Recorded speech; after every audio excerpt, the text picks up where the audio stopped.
Ladies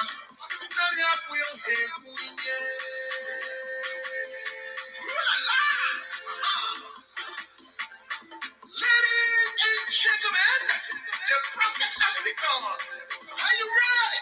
Are you ready? Come on, make some noise. Woo! Now, wake up, wake up, wake up, wake up, wake up, wake up, wake up. Rise from your seats and let's celebrate. Amen. Are you trying to move one? Are you trying to move one? Do you know move one? Are you trying to move one? Are you going to say you're moving one? Are you trying to move one? Are you trying to move one? Hey, yeah, boy, all right. I said, man.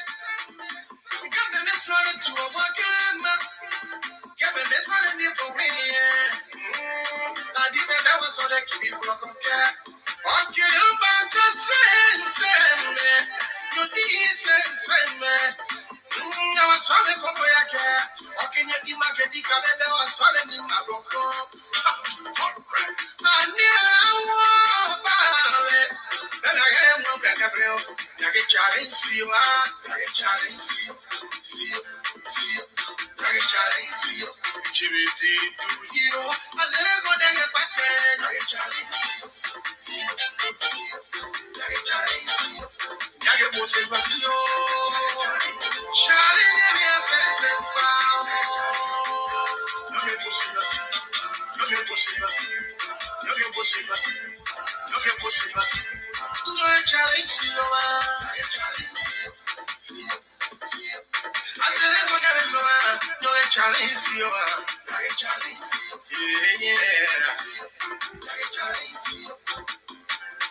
Ladies and gentlemen, are you ready? Are you ready? Hey! CPP! CPP! CPP! I said CPP! Hey! Come on! CPP! CPP! Here we go!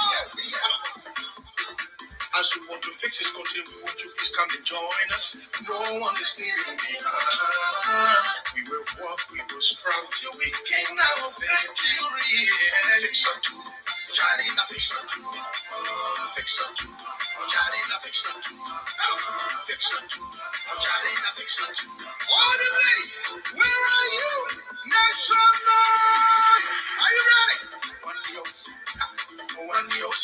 One yours. One yours. All them ladies, one yours. One yours. One yours. Shake it, shake yours. Shake yours. Shake yours. Shake yours. Shake yours. See people,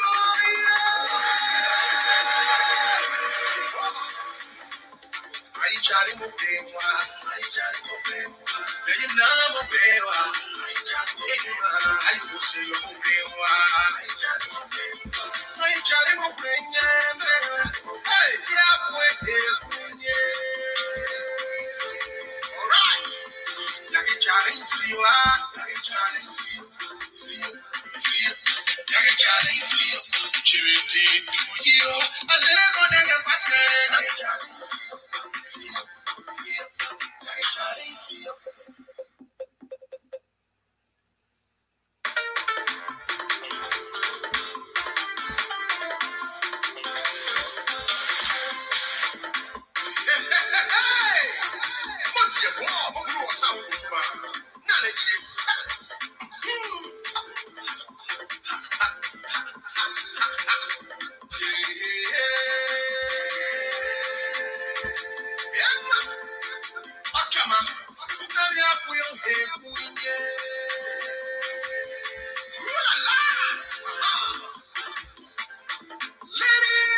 Gentlemen, the process has begun. Are you ready? Are you ready? Come on, make some noise. Woo! Now, wake up, wake up, wake up, wake up, wake up, wake up, wake up. Rise from your seats and let's celebrate. Amen. Are you trying to move one? Are you trying to move one? Do you know move one? Are you trying to move one? Are you going to say you move one? Are you trying to move one? I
As we want to fix this country, would you please come and join us? No one is needing me. We will walk, we will strive till we gain our victory. Fix up too. Charlie, na fix up too. Fix up too. Charlie, na fix up too. Fix up too. Charlie, na fix up too. All the ladies, where are you? Make some noise. Are you ready? On yours. One yours, one yours, one yours. All them ladies, one yours. Walk, walk, one yours. Walk, walk, one yours. Shake it, shake yours, shake yours, shake yours, shake yours, shake yours. See people,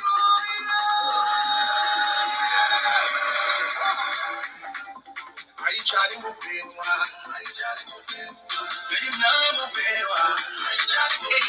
Are you go say no me? Are you chatting with me? Hey, yeah, boy, yeah. All right. You chatting, see you. You chatting, see you. See you, see you. You chatting, see you. Chiriti, do you? I said, I go down your pattern. You chatting, see you. See you, see you. You chatting, see you.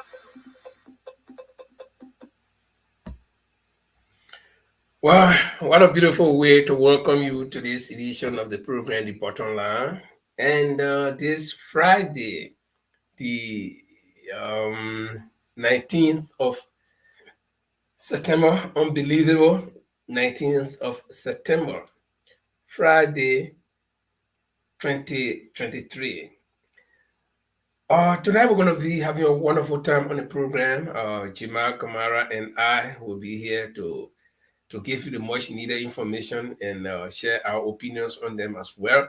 As you all know, the elections are very, very close around the corner. I remember a couple of months ago, um, we were talking about 2 years, and then it came down to 1 year, and then we started counting the months. Now we are counting days. And today being the 19th of September 2023 and October 10th being the D-Day for the elections. So that means I will have, if my arithmetic, this is not math, this is just addition and subtraction and whatever. So math is correct. We have about 21 days. And if you look at 7 days in a week, 7 times 3, 21. So exactly 3 weeks from now, Liberians will be making their way to their various polling centers to go to decide who's going to lead their country, their lives for the next 6 long years. Welcome, Chima Kamara, to the program, The Bottom Line Liberia. How is your end? Thank you very much. Thank you very much, friend and colleague Linfo. I'm doing great. Manchester is great. We are doing fine in this place. Just excitement, the election fever. You know, one good thing we talk about elections, and I'm sitting here every time I go on the Facebook, social media, you see all stuff coming up. The good thing I like about the whole elections, I just pray that we have no violence. It shouldn't be hostile, but I like I just like the fun. I like the crowd, and we'll talk about that later on. A lot of crowd, people that show up, the noise we are making, it's just a fun. I mean, it's something like we're going to put people to power, but it also is something like you can enjoy looking at. When you're a country, you're sitting here in this cold place, you see where country is going through. You say, "Look, God, you keep your hands to it." You know, if you're a believer, you keep praying every day, like something good to come to our country. God should be, smile on this time to put the right people in there to run our country. We for the next 6 years. So it's hard feeling, is mix of emotions, and I don't know how to say it, but 21 days from now we'll see what happens, brother. We'll just keep our finger crossed. I know Yeah, something's you gonna happen. you you spoke about, about whether the elections will be violent free, and that's what everybody is hoping for. And I think the election should be violent free because every political party has the opportunity to campaign now. Um, Everyone has the opportunity to make their case to the Liberian people. And so, if you make your case well, I don't think you should have any doubt as to the results that you're going to get at the end of the day when the voters have gone to the poll. And the good thing here is that, yes, you can go and make your case to the Liberian people, but you will not be there with them physically when they go to that pool. And this is where the power of the voters lie in their own hands, but they don't know. Because, a guy could come to you and say all of the good things, or a guy have been treating you bad all the time. And then when you get to that pool, that's when you have that trump card. Those of us who plays card, the spade, okay, or that trump, that jack, or the king, in fact, the king and the queen, those are the trump cards. Once you have it, you are the man in the town. So when you get to that voting booth, you alone Mhm. inside there, our vote just ended here recently, and I went to vote. Guess what? I went to vote. When I entered the booth, they gave me all the instruction. I entered the booth. I saw all the different papers for the different candidates and the local ones, the county-wide ones, and all the ones. So I was like confused. Then I had to take a deep breath, and then, so I know what it feels like in that box. So every election has tension, and when you get in that box, you are the boss right there. Yeah, yeah, Joshua will be like small baby during that election time, because when you are in the box, you are the one who got the power. You can decide that Joshua will be president, or Mr. Cummings will be president, or Mhm. VP Parker will be president, or Councilor Gonglo will be president. Right there, you got Mhm. no. The power is in your hands right there. Nobody's bigger than you in that booth. But we hope that the elections will be violent free. But again, when we talk about it being violent free, we see, I don't know whether you've experienced this, you're not too active, on the social media, but like some of us, we've already had created friends. We have created a lot of friends. People who are our friends some of them have blocked us. Even me too have blocked some people, and the tension is on. So there will be tension. I can't lie to you, Chima. Even on election day, you hear some people throw pity, like we say in Liberia, but that's normal in almost every election, even in the great democratic countries. The tension can be there that that Yeah. if not among the politicians themselves, it will be among their supporters, because this is something that people put their feelings into. No, I agree. I mean, it's all going to be emotions, feel emotion, tension, sentiment, all going to go right hard, and we're going to have friends, family members, some homes, some parties, some family members are divided in terms of what party they belong to. And you see, husbands and wives, the sisters and brothers are divided in terms of political line. The good thing about it, you all have right to have one thing in common. That's Liberia. We are voting to put Liberia in a better place. I know that's a wish for every one of us. We want a free and fair election. We want a leader to come tomorrow that will change that country. for another 6 years. So we want to able to go home and see a better Liberia. We want those living there to enjoy a good healthcare delivery system, to have a very good education, to have a very good access to fund money. People want to start small businesses to be able to do their own business without having difficulty to have money. We want people to go to look. Like we want to be able to drive from. I can drive from Monrovia to Grand Jita to Maryland, Sano, and without any any hindrance. But the only thing actually long distance, you don't have a problem. Where all these this is the kind of thing we're looking for. You will wonder why these boys in the West, all the countries are doing better, what we can do, and we're all the same. They're not better than us because we don't know what we're doing, or we are corrupt. Something's not going right. So we want to elect a good leader that will make it right for us. And this is the day. So we got 21 more days to change the situation in our country. So those who have the right to vote, like my colleagues have said, we need to decide. You have the one, even the president, the billionaire, the only vote he has, the power here is that voting right. Go into that ballot box, in that little booth, and decide who you want to cross the vote for. And that day, you are the main power. You can be a billionaire, you can be whatever you are, you president, you only got entitled to one vote. And that's why we are going all over the place to tell you, we've been here for the past years on this platform to tell you we need Liberia deserve better. Liberia deserve better. Liberia deserve better. So we have 21 more days. October 10th is a day to decide. Liberia decides on October 10th. So you need to decide for Liberia, and this is a chance. It's your chance. No gun on to your chest. No gun to your head. We give you Liberia to give us Liberia back. So that's what we've been doing our job here. We may not have the chance. Some of us may not have a chance to go and vote. We've been talking here, saying something every day, every night. My brother, it's not easy. Pity will throw pity, as you say in Liberia English. Something will happen at the end of the day. Liberia is all we have. So we need to vote Liberia in, and better Liberia for every one of us. Okay, just to acquaint our viewers with some of what we'll be discussing tonight, we'll actually be looking at this crowd politics in Liberia now. People say election is normal, and of course that's true. Elections is based on normal, but people have we've raising the politics from one level to another with this crowd thing.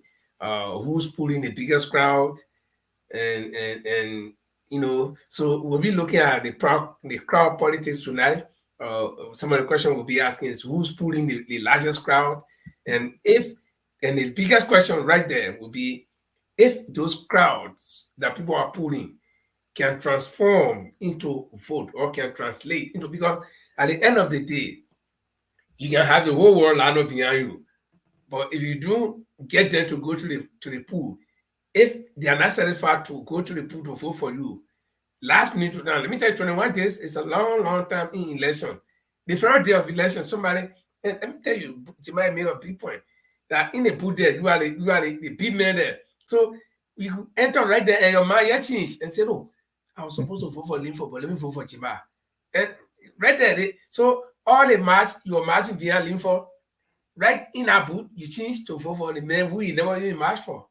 So you see, the crowd thing for me, but we'll be discussing that. So the questions we'll be asking tonight, who's pulling the largest crowd? And can that or those crowds that people are pulling and posting off, can they transform into the actual votes that they need to win? Because you don't need a crowd to win, you need the votes. So those are the questions we'll be asking, and we may be giving our opinions on those questions as well. At the same time, we're going to review some of the newspapers in Liberia, the headlines of some of the newspapers in Liberia. We'll not be reading the newspapers, though. We'll just give you the headline, we'll show you on the screen, and we'll discuss it, and then we'll move on to get onto our main topic. And we want to announce that we do not have a guest on the show tonight, so do not expect any guests, but we're going to be here to give you the best we can. And so, Jemai, I don't know if anything you want to talk about in your intro before we can go to the review of the newspapers. No, I'm so far so good. I think we can get on, and I'm just excited to be here once again. I think we're all excited that we're going to change Liberia. We have our day is getting closer. The D-Day is getting closer, October 10th. So this is what. So we most people are rushing home now. Some of my colleagues have booked a flight. They are flying to Liberia for this day. So wherever you are as a Liberian, we call you if you need to get involved. You are sleeping. Whether you say, well, I'm not part of politics, make sure that you should also be aware that those who make decisions also kind of affect you. So you may not be involved in politics, but that decision also affect you. So we should all join to vote in a good people or good leaders that can vote for. I mean, they can decide better for us in Liberia. That's what I would say, Linfo. Okay, and I think you also reminded me of something that I forgot to mention. You know, the decision we make will not affect you alone. This is the problem. So um, be wise in your decision making. I've listened to this song a long time ago, and it says every generation will blame the past generation for the problem that they are facing. Okay, so we that are voting now, we are committing the unborn children, or even the children that will be born tonight, that have been born this very minute we're talking.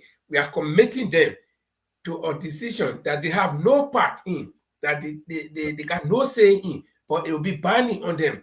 If the decisions are bad that we make today or tonight or on October 10, it will be binding on the child that was just born tonight or that will be born on that very October 10, who has nothing to do with it. When hard time comes, that child will catch hard time. When hunger comes, that child will be hungry. When sickness comes, when no hospital to go to, that child will feel it. God forbid. But your decisions are very important. So when you go to make that decision, that this is one decision that nobody can advise you to make. You make it yourself. It's your own self. Let me put it in Liberian way. That your own self, decision that nobody will be there to take back. No, do it this way. No, you yourself. Okay, so we move on to a few newspapers or headlines that we'll be looking at tonight. We look at this one is from the Daily Observer, and it talks. So we are in the diaspora. We're starting from the diaspora, and it talks about the Liberian embassy in the United States in dire straits, and I think this is all about good governance again, because your embassy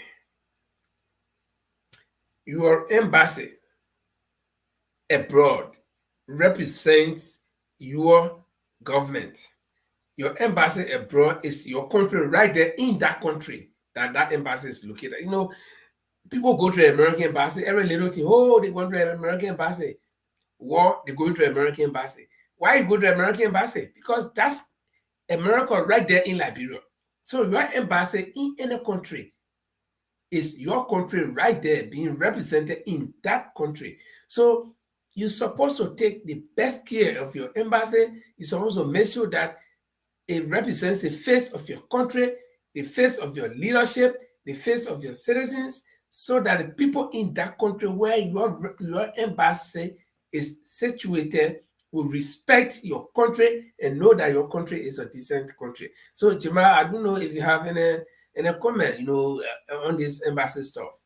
Yeah, listen, just to give you some information here, it was just a little bit background information. There was two Liberian former journalists, permanent journalists. We have like Gabriel R.H. Williams and Emmanuel D. Abalo. They wrote they came with a press release statement about the deteriorating conditions at the Liberian embassy. Since somewhere around August, the government of Liberia recalled the diplomat from the Liberian embassy in Washington, D.C. The Liberian embassy is in Washington, D.C. So when they recall them up to the present, nothing has happened. They have now, I didn't call back somebody to come in to help.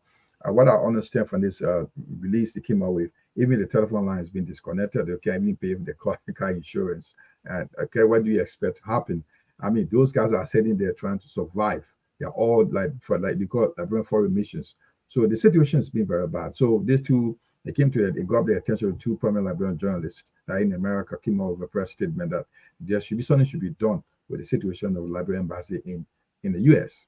And it's very bad to a level that they have to come out to let the government nothing has happened there, and the government is turning a blank eye to what is happening in the U.S. And if you look at Liberians, where we know of Linfo, the first thing we go to when you're in Liberia, the first thing we want to go to the U.S. If you can find a huge constitutional library, it's nowhere else abroad, it's in the U.S. So the only place we can go to as our home, our official home, like where you can visit to get our documentation settled, is at the embassy, and we can't even look up to the embassy. So that's what happened. So it's so bad we can't even talk about it. It is very, very bad. So according to the story, well, I'm just going to go through it quickly. Linford, they said something here was, they said, I was just realized the critical departments at the Liberian Embassy affected include the consular section, which handle insurance of visa, authentication of documents, and other consular matters. The passport section, which handles the insurance of Liberian ECOWAS passport, and the finance section, which handles financial matters, including regular remittance of hundreds of thousands of US dollars to Liberia, generated from the consular service. And I don't think nothing that caught my eye, Linford, is which I saw it here. It's so bad that we just got to talk about it. He said there's where they disconnected the telephone line, and they can't even pay their insurance. I'm going through this, so just give a big hat off to the two Liberians that really got their attention. They have to come with a statement to the get. I hope now. I don't think George Weah government will look into anything with Linford because they're all busy with the campaign right now. Campaign trails and rallies everywhere, and they don't worry about whether embassies should wait. And if you have any, do you have to do any documentation to fly to Liberia? I'm sorry, you can't go to the Liberian embassy right now because they are struggling to survive. And one thing, Linford, that it breeds corruption. These are guys that you send them from Liberia to be in a mission, a foreign mission in the U.S. You don't pay them. If those guys can't get their situation in the bad state, you can't pay them. You can't do anything. What do you expect? They will take money from you to sell a document to you. They want to survive. This is what can happen. This situation breeds corruption. I'm telling you. You put them there to run the office. They don't get any pay. You're not giving them. And you can't even pay for certain things, bills, utility bills, car insurance, and stuff like that at the embassy. Those who working as a personal diplomats, what do you expect them to do? And they got a family to feed. If I come to get a visa to go to Liberia and they have to be paid with the Liberian, they call it a flat receipt, what do they expect to do? I'll take that money, I put it in my pocket. I want to go feed my house. My wife and my kids will be at home hungry, and I put that money into Liberian comfort. Is that possible? This is what corruption coming. So Linford, that's the situation. The situation is very bad, and we give credit to the Liberian journalists, Mr. Abalo and Mr. Williams, that came about to make the press statement to bring to the attention. But unfortunately, it's a George Weah government. They're not going to do anything about it. So we're just saying something about let us know. They're going to put on record that they should do something about it. I hope they will do something about it before the elections in October.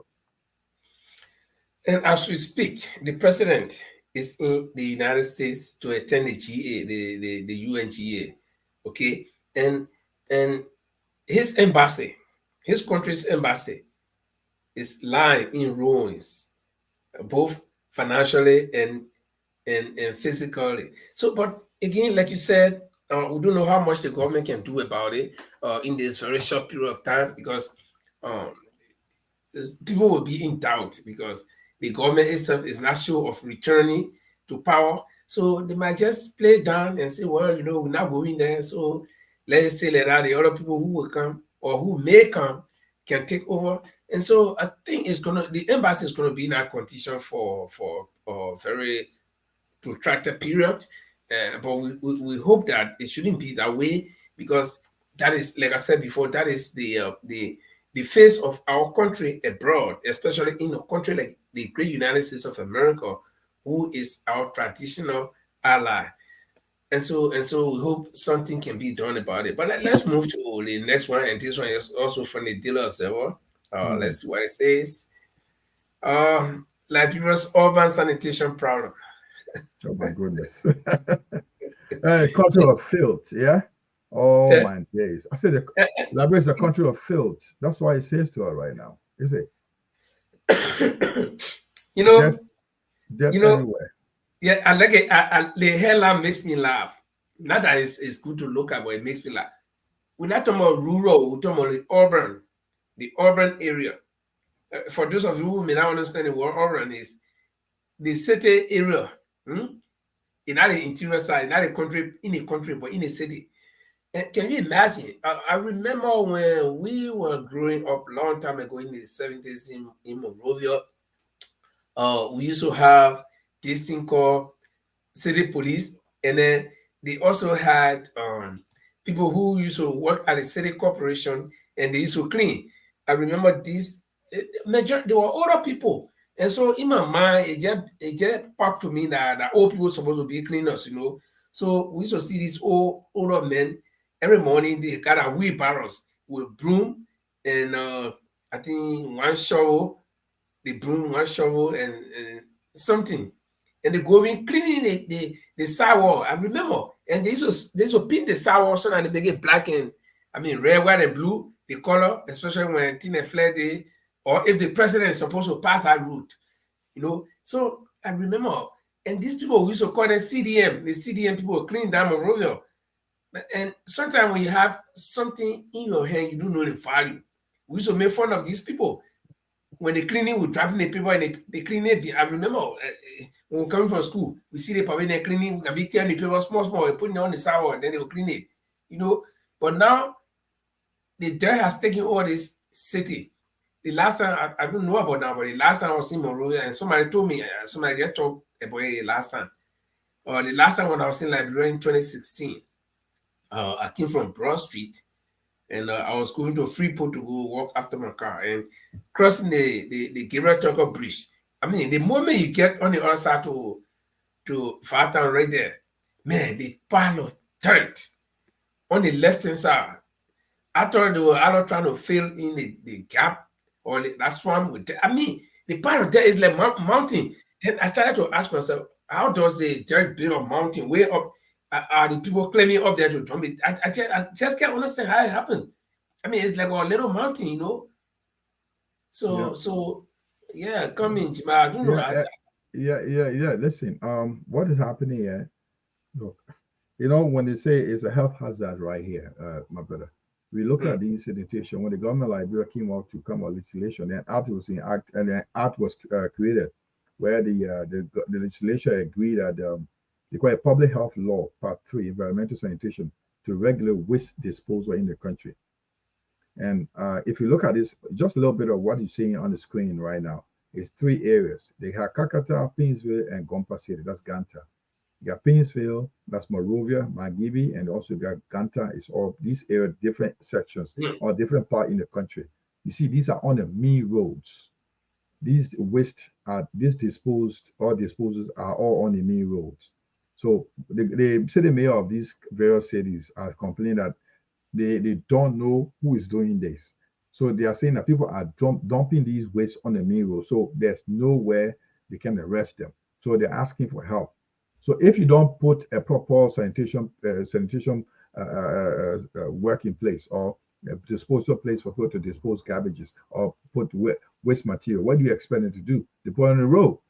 So he's shifting blame right now. The mayor of Kakata, the guy in the middle now in red, I don't know what his name is. I think it's going. He's Emmanuel Go. Emmanuel Go is despite limited law, just the city corporation has not been able to arrest people for illegal disposal of waste on the city streets. So why is he blaming for? Did you create an environment where people dispose their garbage or waste material from homes and shops and places? You don't do that. So what do you expect the people to do? You'll put it on the street. But okay, let me look at it from the other point. And this is what we do on the bottom line Liberia.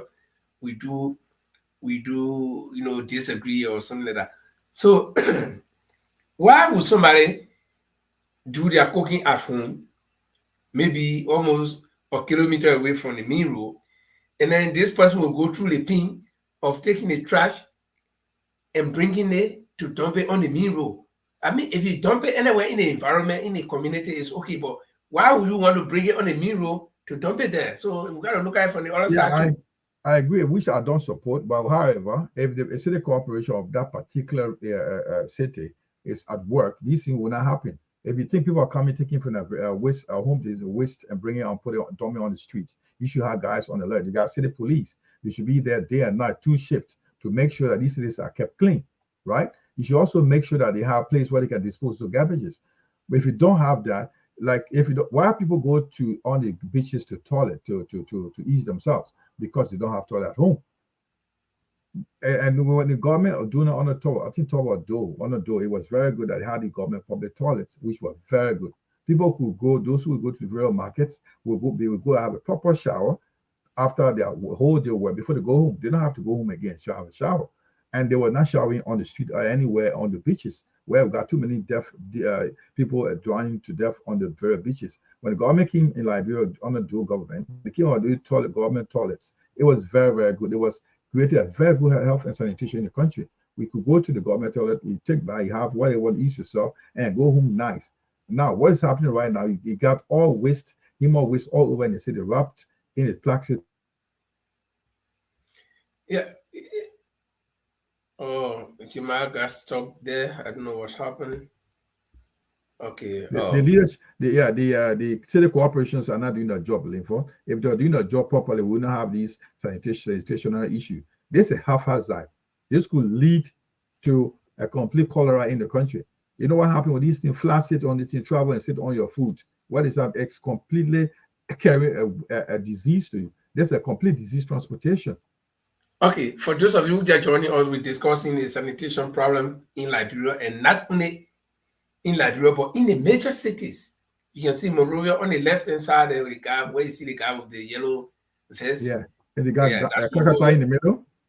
Yeah, Kakata in the middle, and you have Gompase in the last one. You know, listen, Monrovia. Let me subtract Monrovia from there. But I lived in Kakata during wartime, from July all the way to November 1990. You couldn't see this. Okay, then Ganta City, of all places, the last time I was in Ganta, that 2006, or 2016, rather, 2016, I was in Ganta. I came from San Nicolas. I stayed in Ganta the whole day trying to do some repair on my car. Okay, so it wasn't like this. So then, yeah, it's right to blame the city corporation for not doing that job, but then it's also good to look at it from the other side, from the citizen side. I mean, there should be civil responsibility. I'll tell you something. Leave, I'll hold you there. You know, I lived in Holland for a very long time. I came to Holland when I was young. In Holland, the way the city is so clean, if you want to drop, you want litter, you want fasten like a drop on a litter the street, you'll be afraid because somebody will pick you up. If somebody dropping, if the city corporation have people like a complete vigilante group out there every quarter, encourage them to have people not dumping on the street. If you're arrested, you'll be strong punitive against you. So what will happen at the end of the day? Those things will not be repeated. But I can tell you, these things are not being done at night. Sometimes they're done at broad daylight. So punish them. Citizens know that they need to keep a citizen. What is being a good citizen? If you dump garbage or waste on the street, let it go with the law. If they take the law, if these guys are going to send to jail, pay a heavy fine, they won't practice this anymore. Those things are not, it's not healthy at all. We talk about environmental issues. We talk about health issues here. For environmental health issues. What are we doing to? I agree, Jima, but let me also disagree with you again, because the point I'm making here is that, no, listen, we agree that the city corporation is not being very active in their job, or probably they do not have the logistics to do what they need to do. So if I am a citizen, a responsible citizen, and I know the condition that the city is in, why would I want to take the trash and dump it there? With all the bush around, you can't go dump the trash. Okay, so what are they trying? What are they saying? Because this dumping is not done by some strange alien creature. It's done by the very people whose health we're thinking about. So if I know that it is a health hazard, it poses health hazard, why would I want to do it? Why? Let me give you a short, quick story. 2016, when I was in, like, was it 2016 or 2014? But one of those years when I was there, my brother was selling water bag, cool water in the bag, and as the people come to buy it and suck the water and get drop the plastic. So one afternoon I was sitting down, and it was windy. The plastic just flying all directions, all over the place. Everywhere was plastic in the whole environment. Now at my brother's house. So I started wondering why. So the next morning, there was this woman who used to pass with, bread or something every morning. She can pass in the environment. So I early in the morning, I woke up, I was saying that the woman would pass and say, "Come on, put the bread down." Then I call all the kids. I say, "Okay, yeah." I said, "Hey, you want to eat bread?" They say, "Yeah." All the populated areas, Rock Hill. So they came. I said, "Okay, oh man, I'll buy all your bread. You start ready. You're not going anywhere. I'll buy all the bread. But when I buy the bread, children, I want you to do something." They say, "Why?" I say, "We'll dig hole here." What would do the bread? I mean, what would dig a hole for? I said, "Maybe we'll bury the bread." They said, "No, we want to eat the bread." I said, "Okay. You get shovel until you go bring it. We'll dug a small hole And then I told them, I said, your pluck the bread say now, you can't eat the bread until we finish doing what we want to do. You pick up all the plastic there, paper, everything that flying around, you pick it up. Oh, all the children. I said more than 10, 15 children, man, they started picking up the trash and everything, going as far as very to their own horses. And they pluck, they were able to manage it to pluck up all of the plastic and we put in the hole. Then I said, okay, don't put fire on it. Then I said, you can't eat. And when you're finished eating the bread, tomorrow, I said, oh man, tomorrow we'll make a bread again. So we did it for like 2 days. Okay? And then before that, there was no more plastic. And I remember this old lady who was sitting there watching us. And after all, she called my brother. She said, where your brother coming from? My brother said, I'm from Europe. Say, hey, you got a name, they're different. You see it? So the thing is, it's all about the citizens also playing a part. Because like I said, this trash is not coming on that road. Yeah, I agree now. But what I'm saying, I do agree with you. But if citizens are not playing citizenry role, they are dumping waste on the street. What do? You put measures in place to punish them so they will come to their senses. I do stand with what you're saying. I understand that you shouldn't be dumping waste on the main road. It's an environmental issue, a great environmental issue, a health hazard. We all know the health hazard. We all know that. But the problem with the government, the citizens dumping every major street. The 3 major streets in Monrovia, Pinsville, Ganta, and Kakata, on the main road. We want to put up that stuff again at Linford. So people did not see it. This is what we're talking about. This is Honor George. We are the road, bar road medicine. This is where we have. They're not trying to Flomoya, where we are everywhere. So what do you expect this to happen? This is Monrovia, man. This is Liberia, the 3 major streets. If you see, go to Kakata, and those are the roads that if you leave Monrovia, Pinsway, you get to Kakata, you go to Ganta.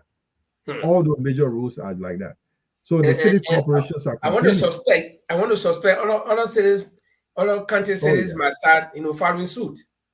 Yeah, this is what happened. So what I'm saying, we agree that the government decisions should be very, very proactive. But if they're not doing that, I went to Nigeria in 1996. I was in Nigeria.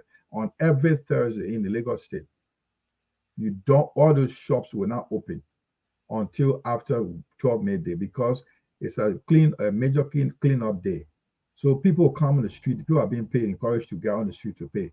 2 ways, Linford, I can do this. You either punish people or you motivate people. Those who will do it, that will not put someone on the street, that will come out, the vigilante group will be looking for who will dump the waste on the street. You reward them. Those who will clean up the streets, especially youth group. There are too many youth groups coming with so many projects out there. No, we are very good with coming with projects. We will come with all kind of political advocacy group. Look at what we have in the various cities. Our kind of we go to Liberia, go to from Maryland to Cape Palmas. Robertsport. You got thousands of youth groups that are talking about advocacy, political group, lecturer group, intellectual forum. But what we have right now, how many times we have the environmental group? It's not many. Yeah, right. It's not many. So we have to play a role as a citizen.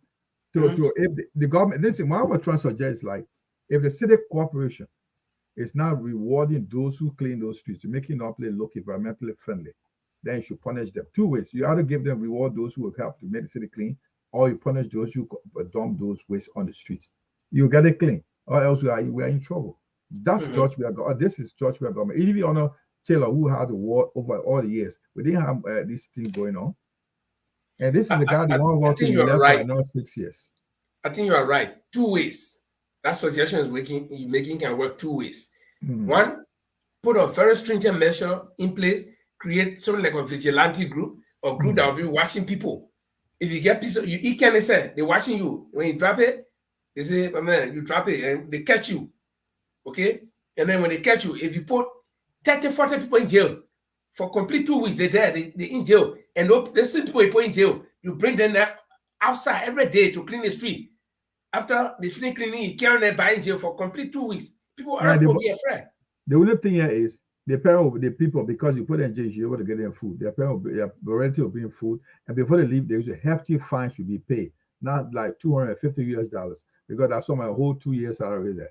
You tell them to pay, you will see what will happen. I think stringent measure will help to curtail this. And then the next thing you could do again, which is suggested, is to give immunity to tell people who will clean the street, you pay them.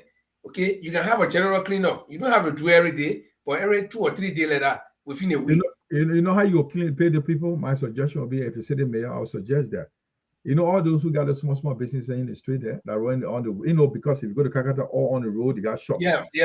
We borrow and other stuff. All those guys, you pay some compensation to end the daily, get them ticket. You go there and say, look, we'll get you ticket to keep the city street clean. All those who got a major road, because here in High Street in Europe, you pay for High Street because your shop is located on High Street. You pay high tax. Since you got not paying high tax, the government, you should pay something called environmental fee, cleaning up. You get them charge at least 50 LD or whatever you call it. You pay. But the question again is the corruption. You pay, nobody get record. No, you got a record. You got to. I will tell you something. When good look, I respect one lady called Mary Bro. She had these people when I went to Monrovia. So come. Yeah, Mary Bro. When it was a city mayor, you know what she did? Because we got congested road, people were parking everywhere in Monrovia. She recruited people, all those got ticket guys all over the city. So they were every city and they got coordinators. So we got their t-shirt, they got their yellow t-shirt, they got a ticket on the end. The ticket is counted and given to those people. If you park the car here for how many hours, the guy will be standing here for, let's say this is McDonald Street. I'll be running McDonald Street. Got 2 shifts, 2 person on the shift, or 2 shifts, 2 person on a different shift. I will come for 4 hours. I'll be walking through that street. When you park your car, I give you a ticket. If you don't give me a ticket, I mark your car. I call my coordinator. If you want to argue, they'll call somebody, the city police, to come and and give you a fine. So, and you got a license plate, and the police will hunt you down if you don't pay those fines. So when that happens, look, you can see everywhere in Monrovia, they got space to park. Broad Street, you can park easy because you pay, and now you're bringing also income to the government, to the city corporation. So the city corporation, instead of saying that we don't have the Emmanuel guy sitting there, city mayor of Kaka, saying that, oh, we don't have facilities, we got lower logistics. You need to be innovative, and the government will support you. If the government will not be putting funds into this thing, be innovative. Come up with some ideas and clean the city. Tell the people, the businesses that are over there to raise some money, give the charge them. All the small business, if they can pay 50 LD, they can pay at least 25 LD. You give it to those who clean our city, and you find job for the so-called Zogos will not be around anymore. You find a job for them. You're making the city clean. It got too many positive aspects of it. Too many. Right. That just need to be creative. We hope that some people can take some of these ideas. Let's move on to the next one. This one has to do with the same decency act we're talking about. When I was growing up, the worst thing that would have been heard among our peer group as young boys growing up in Monrovia was to even see you holding cigarette in your hand, let alone to say. Go on. Is actually ringing. What is that? No, not you. Oh, okay. Okay, so the worst thing that any youth of our peer group would have done was to even hold cigarette in your hand, let alone to say you're smoking. But nowadays, instead of older people smoking, it's the younger people smoking, and not only smoking or doing drugs. Not only smoking, but they're doing drugs. So this particular year, I mean, we've been hearing about drugs. I mean, when I grew up on the bypass, right opposite police station, so we always had this thing, people arresting people for opioid and blood, and whatever. And there were just people who were, probably smoking one stick of opioid and were being arrested. But now, in recent years, we've been hearing about people breaking drugs, not even the opioid that leave what people are smoking, but hard substances.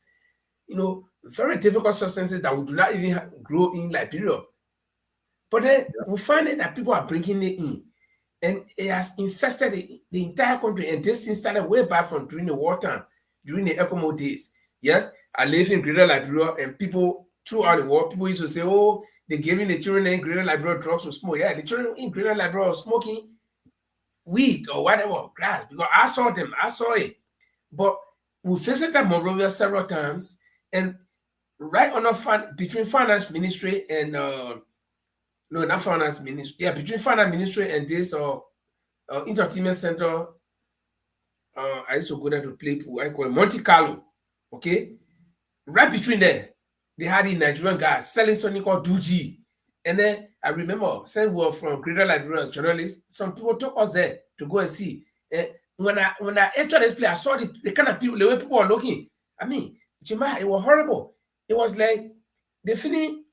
I know the people, they look different. Yeah. They lie down over each other, they can't move.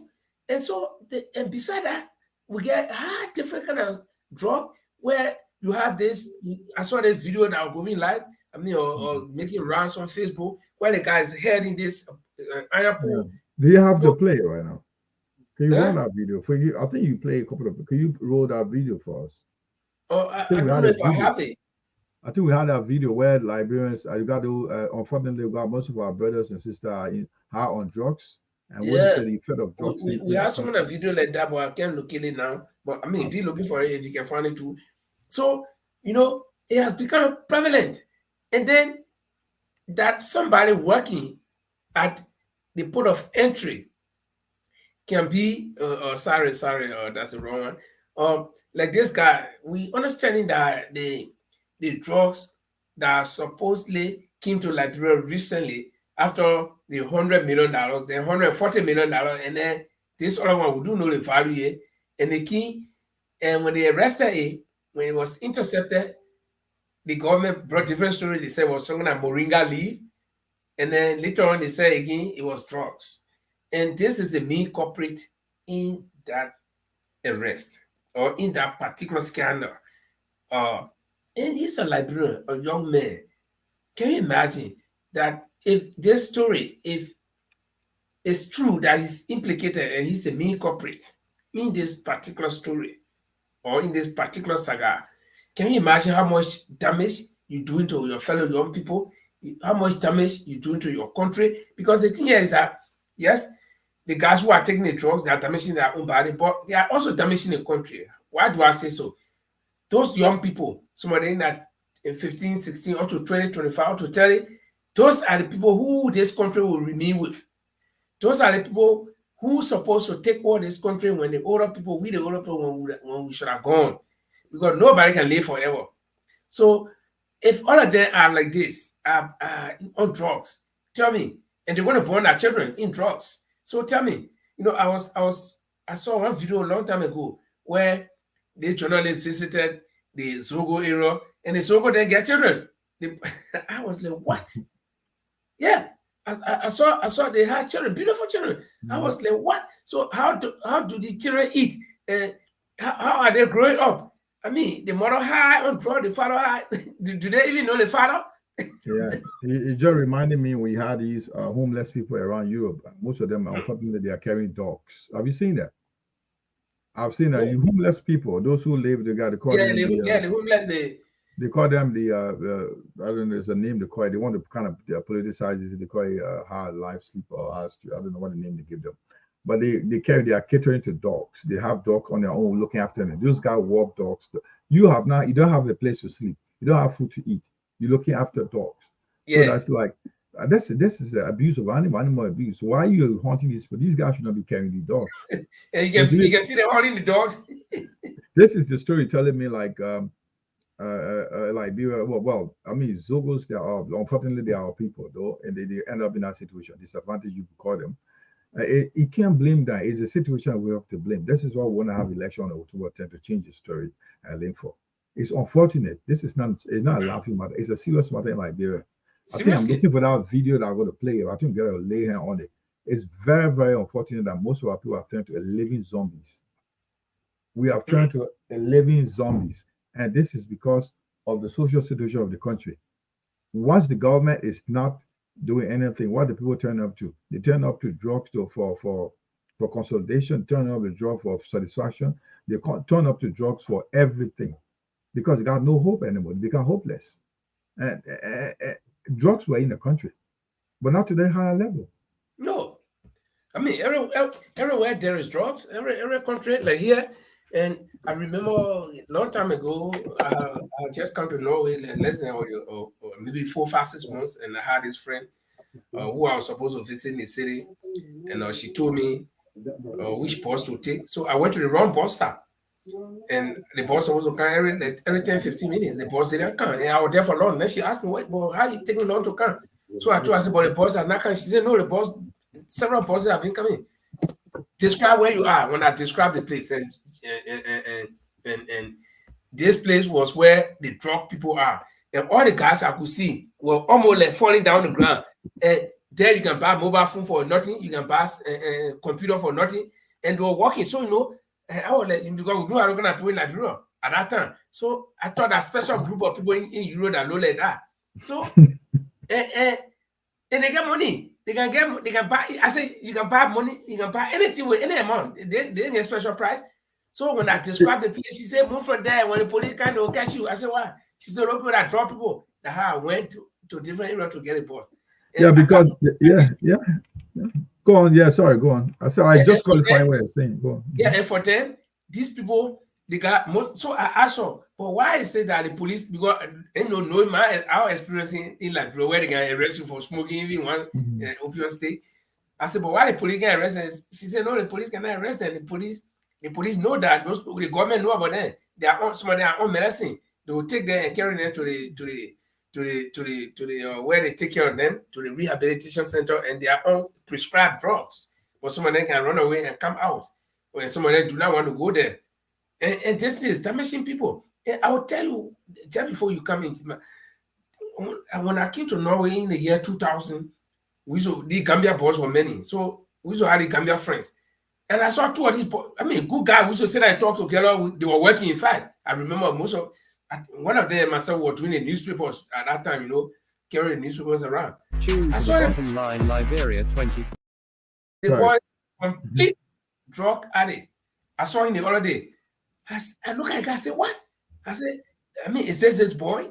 So, you know, this thing can damage people. So for Liberia to be facilitating these kind of things to destroy his own society, well, he's a prime suspect. They say he has not been brought down guilty, but if he was brought down guilty, I think one of the questions that I think people should ask him is, why is he facilitating this? And he should be working because he's working at the port, okay, at the RIA. Okay, so why would he want to do this? He said that he's not getting paid, or what? I mean, what? Just because he want to get more money? I don't understand. Yeah, but Linford, it comes again. Do you hear me, Linford? Yeah. It comes to the point where we also saying the bad government and about governance or bad government, whatever you call it, put it, take it any way you want it.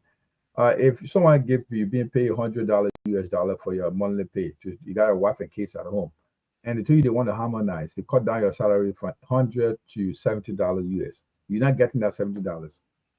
And as somebody from outside, if foreigner bring a drugs to get into the country, you're tempted. You left your wife and your kids home, they have not eaten. What's your option do you have?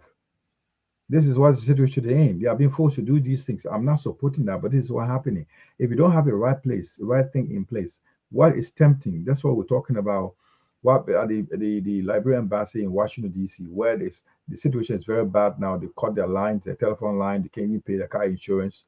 So when you take a document to the Liberian embassy to the consular, you expect to take money to survive because you need to pay rent, you need to pay money, you need to look after himself. So these guys may have been getting to these things to help themselves out. It happened. I think under the Ellen government, we had this Good Governance Commission where they came out with this code of conduct, guidelines or policy, where people should be well paid, so they will not be tempted to play with government money or put their hands into the cookie jar. But these things have gone. I don't know where the Good Governance Commission, where is here at the moment. So even if they are there, they are on papers. They are not implementing what was here to be done. So this guy may be tempted because he is not being paid. You look at the other side of the story. He's there sitting at the airport. Again, you got to look at it this way. There are people who are criminal by nature. Because why would ministers who control the whole ministry with all the money still want to steal? They're getting good pay. Okay, yeah, so, because they're not being punished well. If you take them to jail, so I think the bottom line is punishment. You know, they're not being well punished. Yeah, like if you come up with a punishment, if they're well punished, even the vicar, if you get the chance to steal, he will steal because people watching him. That's why he won't steal. And if you get somebody an opportunity, he has money playing with every day. You know that if I steal, if I come and take this money right now, nobody's going to find me. I will take it. But this guy is tempted. He doesn't care. What happened with those millions of $100 million groups of cocaine that came to the country or drugs? They were released. The Lebanese guy. Yeah. I think one Lebanese business guy and the couple of guys had the name. Yeah, Abu Jade. Yeah, they were released out of nothing. They just came out and they are saying to you. And this is where you hit it nail on the head when you say people are not being punished. Because the boy, He sat down, he saw $100 million king, it went swear. $140 million draw king, it went swear. The people who they arrested, nothing happened. So the guy said, well, I can take a chance too. You see it? Yeah, but this guy is not going to go. After the election, you will see this guy will be walking free on the street of Liberia because nothing will happen to him. He may be but that would be fair enough. That would be fair enough. I mean, he didn't bring it. He just facilitated it. So the people who draw the kind of thing, they were let go. So it's fair enough to let him go. But let's look at this other newspaper headline. One of the big ones. Yeah, Witness testimony in former Chief Justice's murder trial raises doubt. Well, I have not read this story, so I don't know what kind of doubt it raised. Let's see what we got here. I'll change. What we'll do, I'll just confirm to you what happened with that story. That story has to do with I think the what was it? Okay. No, I want you to just give me a few minutes. I'm going to give you the detail of that story right now.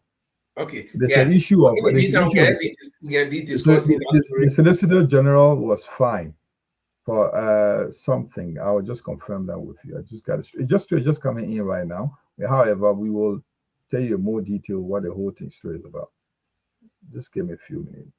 Yeah, but why Jima is trying to get that story right. You know, this particular story is kind of hard to decide, you know, and this is where the real legal minds will have to come to work, and this is where we see how the law works, because people say the way we the ordinary people think is not the way the law works. Because me personally, I wouldn't believe that Councillor Suska will raise this child from childhood to womanhood and try to murder her. So why did they murder her a long time when she was a baby? Okay, because I know how difficult it is to take care of kids. Or when this child has grown up to a woman where she was in college, and even if there was something that happened between them that they didn't like, the child has the right to either leave the house, or Madam Scott, had the right to say, okay, leave the house and go. But to go that mile, to go that very difficult extra mile to say, I will kill you, it could be, yeah, you know, I mean, nothing is possible. All things possible, all things constant, things can happen. It could be that if she actually did it, it may not have been something that she planned. Maybe it could be a fracas, or is it that she actually did it, if she did it, or is it somebody in the house that did it? So but the witness, I think what that witness, I don't know which witness is that. Is it prosecution witness, or is it the defense witness? But we gotta hear from the story. I will tell you what's happening. The story continues because while the story is still in court, we still need to. We just following the newspaper report. This story we're looking today. Will you please put it up? Let me tell you what's the whole story about. The headline. Let me tell you. Right. So witness testimony in former Justice Mother's trial raises doubt. What is happening here? There was a drama of the ongoing trial. This is a report from the New Dawn newspaper. Yeah, so there was a drama of the ongoing trial of the former Justice Court, where the three family members on the Monday, this got under the Criminal Code A, where presiding Judge Roosevelt of Criminal ordered the sheriff to take the defendant out of the courtroom before holding a sidebar conversation with both prosecution and defense lawyer. So Judge Willie Action filed a report of attempted juror tampering by a senior member of the prosecution team. So after a brief sidebar conversation, Judge Willie summoned the parties into his chambers where reports of state prosecution attempt to tamper with the jurors were discussed, according to information filtering from the judge's chamber. Heated arguments were heard as both teams walked into the hallway and outside in the open. So this is a kind of what happened. Some kind of confusion, something now where a juror temper will be a witness or a team. So the case was too much of a noise in the courtroom. So it got the newspaper, the journalist concerned, the reporter. But what you were saying concerning the therefore it's hard to say, you know, like you cannot say what is happening. You cannot, how do you say that? You cannot come over a decision what is going on right now. But if you read that story, that particular line you read, that paragraph, it talks about a very high-profile person from the prosecution side try to temper with the jurors now. Because see, the juror should be quarantined. In that kind of case, the juror, you don't even let them go home. They got to be quarantined during the course of the entire investigation. And I think that's why there was a case recently where one of the jurors, she recused herself. She refused to stay there because she said she had a baby that she needs to take care of. Okay, after she's being confirmed as one of the jurors. So if the high profile person from the prosecution side, because remember that the prosecution is from the government side, because this is a criminal case, so it is from the government side. So if that person is caught tampering, reportedly tampering with the juror, I think that there is some foul play there. But I mean, let's let it be as it is until more details can come out. So let's move to the I just before you let it go, I just feel that I do understand that the devil of the daughter of Justice Muzuska, but whatever the situation is, just being unfortunate. There are too many death cases in Liberia that took place on a judge where nothing happened. I don't think there was an arrest made in the case of the auditors and other people. So and that's why a lot of people believe that this case is politically motivated, and then and the government being interested in this particular thing, where in the particular case where the government auditors died and the government did not do anything until now, so it's politically motivated, and so but we wait as it is until the law can take its course. Let's move on to this one. Mr. Cummings was recently in Margibi County, Kakata, and it was the launch of the CPP political campaign. And something strange about this launch, which I will talk about later on, unlike other launches that have been taking place by other political leaders. But during that particular campaign launch, Mr. Cummings spoke to his supporters, and he said they want to kick President Weah off the political field. Pitch them means field. So it's like everybody's on the field, right? And then you want to kick your friend out. You know, there is this, I don't know whether you do watch that sport, the Japanese sport, they call it sumo. Yeah, sumo wrestling. So you gotta make sure that you kick this guy out of that round circle. You know, I think that's one of the things. So you gotta exert every effort to do that.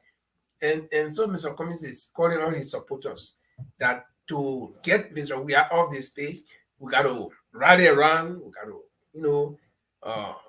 do all we can to get him off. Politically kick Weah off the pitch. So I don't know what you make of that.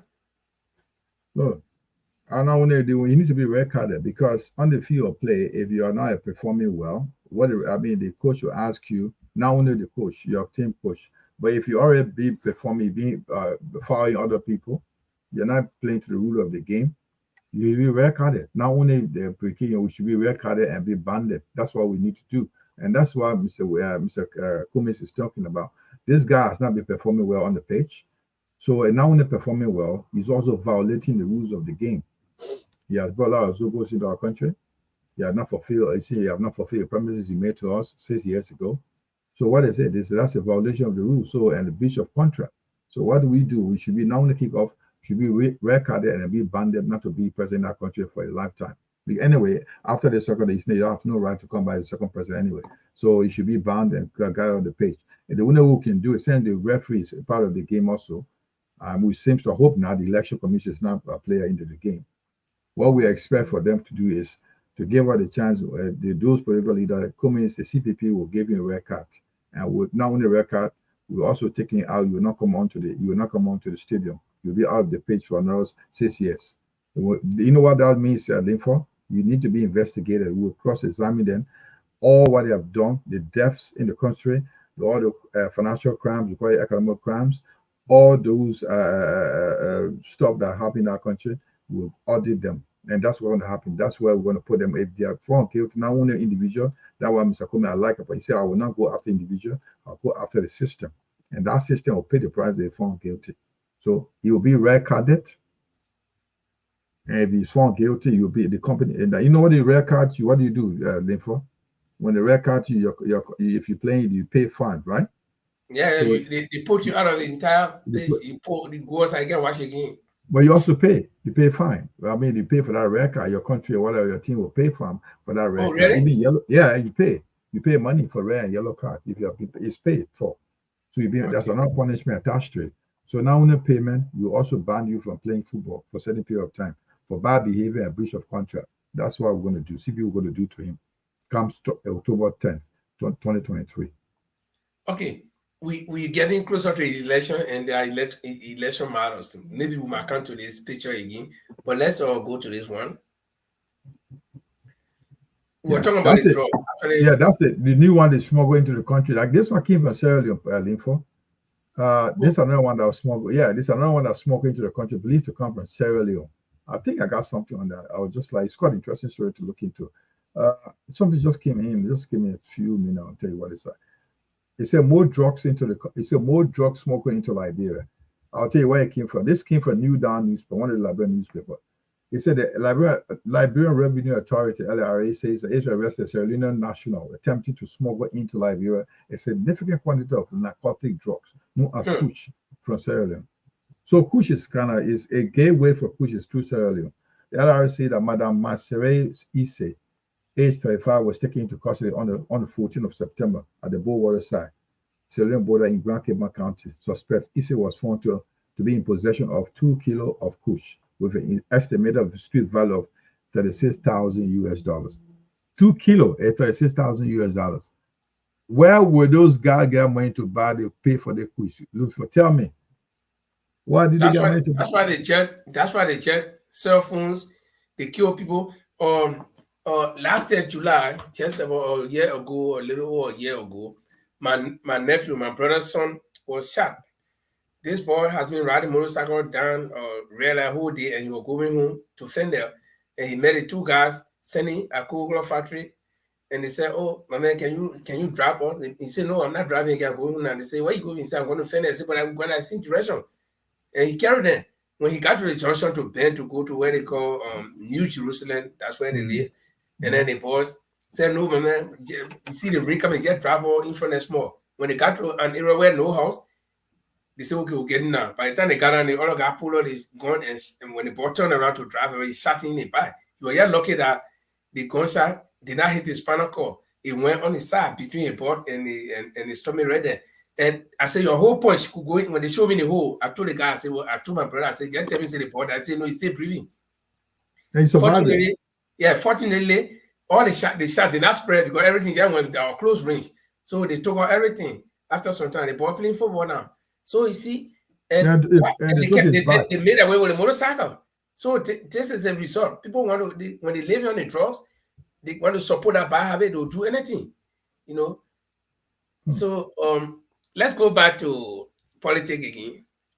Say something about the oh my goodness, who is that? Is that the legendary Senator Prince Yelube Johnson? The legendary. All right.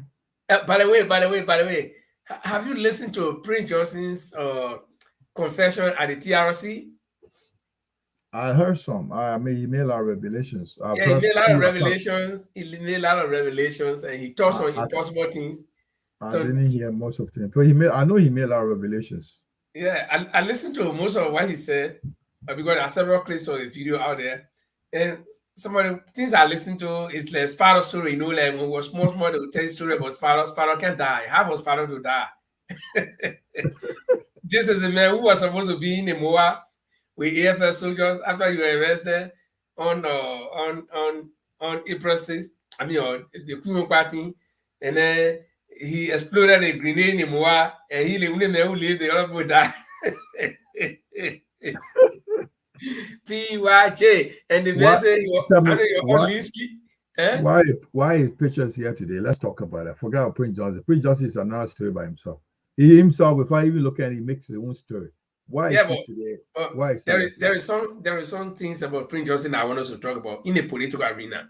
Now, Prince Johnson has become a major political player in recent years. after the war. This is a guy who's supposed to be facing war crimes, but now he becomes lawmaker and he becomes decision maker for politicians. But was there anything that you want us to talk about? Because I got a clip on print, 2 clips on print just now. I will play. Yeah, but the story that you just put on the rollout, the clip, the newspaper clip, that came from the front page Africa. And like you said, within 21 days remain until Liberia general presidential election. The senator has, former president, he said that Prince Justin said, well, in a press conference held on Monday, yeah, the senior sanction by the US, he said that, what is that? Prince Justin threatened. This is a news story. We couldn't, what is it again? He threatens armed revolution. Yeah, it threatened armed revolution. So that means he'll go back to the bushes and take arm and fight back from wherever, Lugar to back to Monrovia. So that's what it means to us, because that's a stronghold. He threatened to take arm if the election is rigged. Instead of going to the court, he doesn't know the court. He's not a man who knows about law. So that's why he tells us, Prince Justin will go back to arms. This is what we want to be putting on record. It's published by news. We have it here on the, this is the front page newspaper. Prince Justin is saying to us that if the election is rigged, you got to arm. He will threaten armed revolution should the election of October 10th be rigged. So that means he go back to his stronghold, which is Nimba County, wherever I know there where he goes to get to arm and start running the country. It will be bring up back to 1989, because he led with those. He know how to get to guns. Okay, probably but, where the guns are. Wait. There are certain things I want to look at here. Let's dissect the Prince Justin here. Number one, the first thing I want to look at is Prince Justin's mental ability, whether he's stable. 2, if Prince Justin can be trusted when he says something. Recently, Prince Justin, after he had problem with some seditionists who went to his church, he threatened that in fact, he said he called for 500 strong men to come from Nimba County to come to his defense, and you were protected by 500 strong men. So this Prince Johnson is always making threat. Every little thing he will talk about threat, but the government is not taking this serious. They're not and putting check on him. And when the blind man says, "I will stone you," don't question him. He may have had a stone already before threatening you. Prince Johnson, after he had problems with seditions at his church, he said he had called for 500 strong men. And we all know the power of 500 strong men if they were armed. He didn't say they are armed, though, but I mean, if you are calling for 500 strong men against a government, a certain government, so what are they bringing? Are they bringing knives, rubber guns, or what? So Prince Johnson is always making these little threats. But when I talk about his mental stability, this is a guy who will say one thing now, and the next minute he's saying another thing, or he's doing something else. Listen, who selected or who was instrumental, according to his own voice, just recently, where he said he was instrumental in making sure that JMP would not select Costa as VP or Nyomli Kanga as VP, because he worked overnight, he prayed, according to what he was telling our journalists. I'm sure you listened to that audio. And we played the last time on this program. Now, the guy said he was instrumental in making sure that Nyomli and Costa would not be selected. And he brought in Jeremiah Kun, because Jeremiah Kun, if they are elected as president and vice president, will be doing a job for JMP. Now, but the very Jeremiah Kun that Prince Johnson went to bring, listen to this. This is what the very Prince Johnson said about Jeremiah Kun a couple of months just before he selected him. Listen to it very carefully. Put a picture up there and there you go. Huh? That roll his why he playing the video. Yeah. To have his go on. Okay. I have not come to the country to tell you, I suppose you know. Principally, I tell you this, to be too damn great language. We elected Jeremiah in 2017 up to 2023. Why does he want to move Tom Group, for example? Why does he want to contest against anybody, for example? You don't know me telling me I'm a principle-minded person. So I told a people that go around the Murray University because he's a grace and mean deputy co-chair. And the ministry will come to defend the budget, they can pay to them. He have money, so let's spend it. You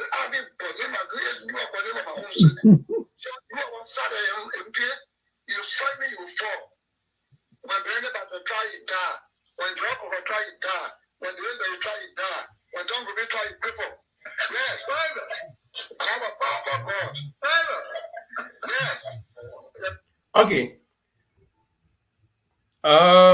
You heard it. Prince Johnson said Jeremiah Kun is, I will say verbatim, I'll quote him verbatim, is damn greedy. And to be damn greedy is not good. And Jeremiah Kun, Prince Johnson, who helped to elect Jeremiah Kun, and that was during the by-election, okay? And he said all these things about Jeremiah Kun. He said the man is greedy. In fact, the man can see that he's the deputy co-chair on the Ways and Means. So every ministry that comes to defend budget, they can give them money. So Jeremiah Kun is corrupt, according to Prince Johnson, the man who he brought to be vice president. And not only that, there's another clip on Prince Johnson but clip. Okay. This is, but I also want to talk on that. Why you trying to find that clip? What I'm trying to say, this video you play right now is before he appointed Jeremiah Kun as a vice presidential candidate, right? This is not something right. It's not recent. So what we are saying, you said something which I want to take notice of. I want you to roll that picture of Prince Johnson, please. You know, you said if a blind man says he's going to stone you, if he doesn't have the stone in his hand, it should be his foot will be on that stone. You want me to play again? No. Put a picture or roll his image, Prince Johnson image. Please put it on the screen. What I'm trying to say about Prince Johnson, and I want you to read a story he talked about on the newspaper that she was published. When the newspaper was published, we want to keep it as a record. It was published on the 19th, which was today's newspaper. This is today's newspaper, guys. It says like Prince Johnson got a statement. I want to read a line from it. This is the newspaper from the front page newspaper. It says, what it says here. I just want to take. You say, I'll just read it for the first paragraph. We say with only 21 days remaining until Liberia general presidential elections, Senator Prince Johnson, a permanent ally of former President Joseph Boyka from the Unity Party, has raised concerns about potential election interference by the ruling establishment, has threatened to fight back with arms in the cause of the people. You see, this is what Prince Johnson is saying. So let's agree that George Weah, election commission has to issue. They have seen some irregularities in the election. When you go back to the bush, this is why he's saying this is Liberia is a country of law. We people being calling for this war crime court. If Prince Johnson was being barred, the nonsense he say he will not be talking about. We're talking about constitutional change here. He's talking about take arms. Let's agree that there's an issue with the election. Why can't you put to the Supreme Court to argue a case? It's happening in Nigeria, very disputed elections. It went to court. He's taking go to arms. So you said a Prince Johnson threatened. So we're holding him today to his word. He said you take arms if the election is rigged. So he must have arms somewhere. He know where to find arms. He know where he got people. And we're holding him. We're keeping this record. We're holding this record today, so the 19th of September. It was released by the front page newspaper. Prince Johnson is saying you will take arms and fight back. You go back to the bush to fight if there's an issue with the election. The thing is very simple. The man said when seditions have fracas within EHL, he said he called for people to come. So he got the people ready. Prince Johnson is got people. But again, let's go to the simple. Let's put a picture up and let's lay a premise here. This is a man who said openly that he worked over hard, he prayed, he worked hard, very hard, over time, day and night, that Normally Kanga, who was high on the list of VP workers, short list to be VP, to him, he made sure that she was out. Henry Costa was an order, he said, orders. Henry Costa and others were out. So it was a lot of people that he worked against. And he brought in Jeremiah Kun. But the same Jeremiah Kun that he brought in was the Jeremiah Kun he said is damn greedy, number one. And number two, he's a role. He's the co-chair on the Ways and Means Committee. And then ministry that comes to defend budget, they can bribe them and take money. So we know that Jeremiah Kun is a corrupt man already, according to Prince Johnson who brought him. But not only that, listen to this one. let me play this one again and listen to Prince Johnson himself. What we say here is not from us, it's from Prince Johnson. Listen to this one.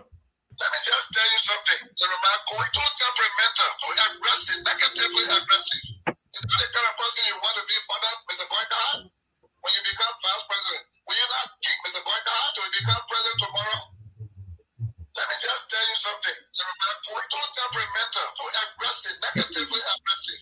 Is that the kind of person you want to be bothered, Mr. Boycott? When you become vice president, will you not kick Mr. Boycott to become president tomorrow? Okay, that's Prince Johnson. Now, what did he say here? In the first video, he said Jeremiah Kun is damn greedy. He's corrupt. He's co-chair on the Ways and Means Committee. Every ministry that comes to defend their budget before that committee, you will bribe them. So we know that Jeremiah Kun is not a good person, according to Prince Johnson, who brought him. Then the next year, he said Jeremiah Kun is what? Temperamental. He's very temperamental. And he's what again? Wait, let me play one more time. He says negatively aggressive. Okay, he's temperamental, too aggressive, negatively aggressive. Mm-hmm. Is that the kind of person you want to be bothered, Mr. Boycott? Is that the kind of person you want to be on a Boycott as VP? Listen to him. But he who took. Will you not kick Mr. Boycott to become president tomorrow? Yeah. Look, you see, we don't want to predict something, but look, consider, given the all variable here, consider that JMB wins the election tomorrow. Man, we are back to square one in Liberia. First and foremost, we're not getting any international support with it because knowing very well that Jeremiah Kun is a protege of Prince Johnson. That's with the international affection we have an issue. That's one. Second to that, he's just going to be literally running that office. That's it. That's the fear we have. That's what everybody has. Jeremiah Kun must be a good guy, could be a good guy. And the old man with the aging life, with the health issues, he may not be that very healthy anymore to do work. So who'll be running the office? Literally, Jeremiah Kun is going to be running the office, but he will be run by his godfather. This is the fear that people are having in Liberia. Why are you carrying Prince Johnson? Prince Johnson is going to be the proxy president of Liberia. Trust me, this is what we all worry about. And this is a guy who does not even have his something. Prince Johnson every day is going to be in the news because he's just almost like a comedian. I don't know where he want to be. A Nollywood star, or how you call that? He's a comedian, sometimes very unpredictable. And he's the one who presented Jeremiah Kun to be the VP for Honorable Boycott.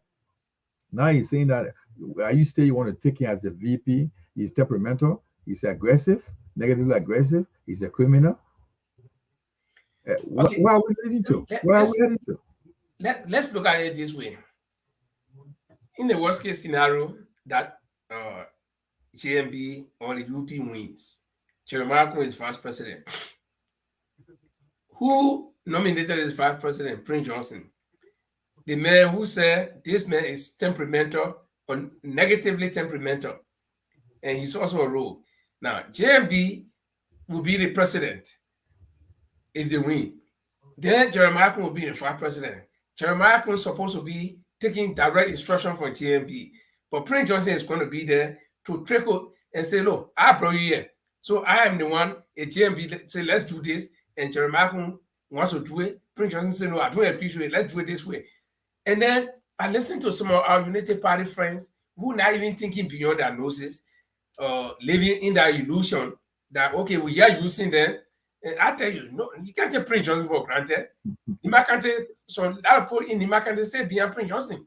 And not only that, not only that, I just worry that the OMA can go the first year because if you consider the worst case scenario, JMB UP wins elections. Let's just give him the benefit. Anything can happen. I mean, look, we're going back to square one. We're going to be worse than George Weah case.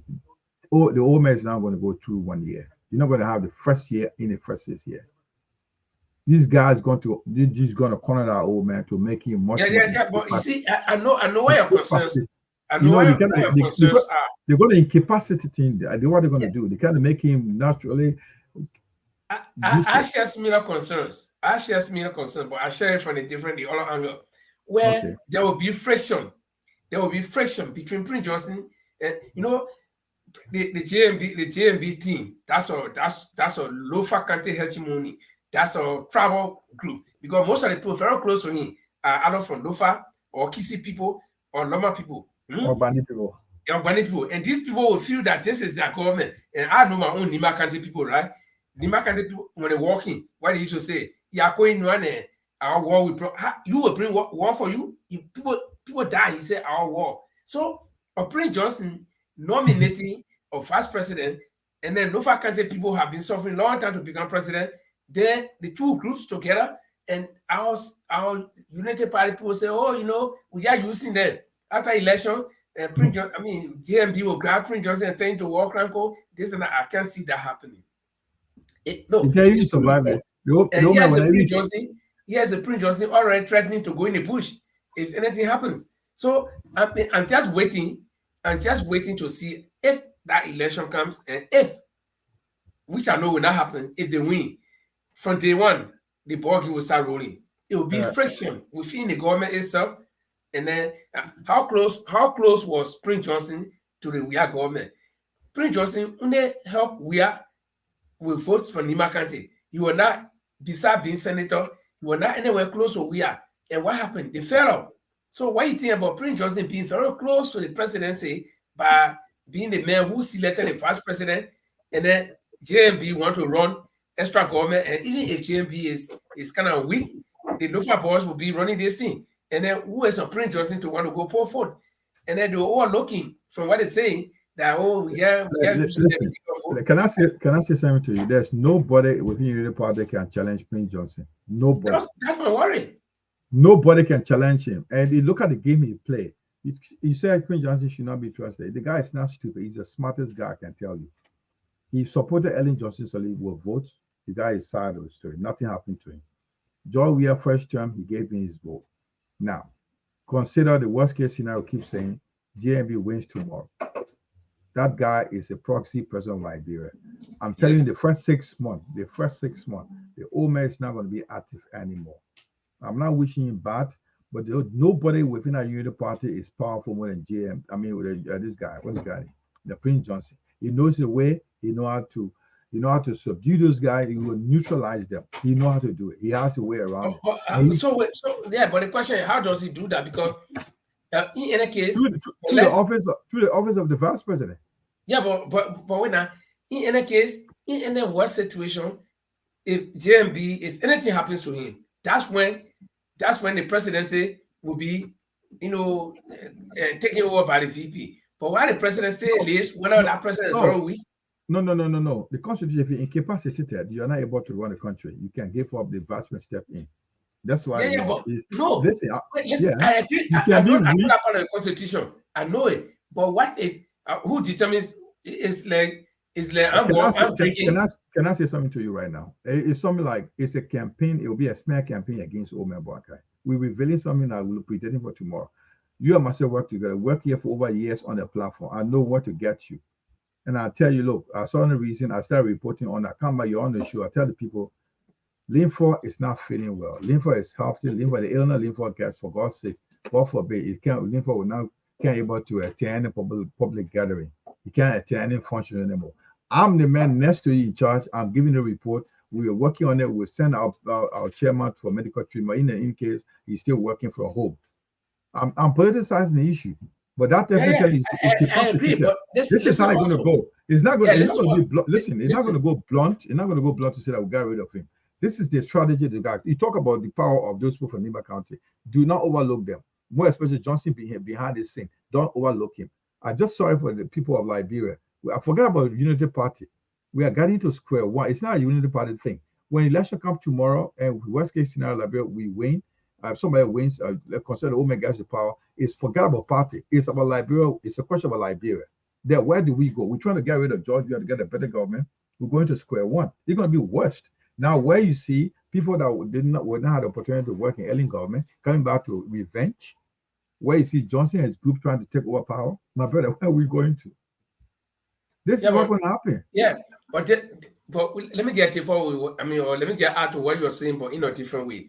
Okay. Now, I agree that the Constitution says in a case where the president is incapacitated, the vice president steps in, right? Yeah. Good. But who determines incapacitation? So what the only way Medical report could be, wait, listen to me, listen to the point I'm making. Okay. GMB could be bed reading. He could be lying down in a hall. He can't even we can't shake. But if he had not announced that I am unable, the vice president cannot go there and say you are unable. No. It doesn't work like that. You're probably making up. That's how it works. At some point, you know what in medicine they call informed decision. The doctor made decision for you in your own behalf, on your own behalf. Do you know that? Doctor made decision for you. They call informed decision by the doctors. You don't have to make decision. If they got doctors pay brought in to look at the old man that is not fit to run the country, they will become a medical report. The old man is not fit. Listen, now.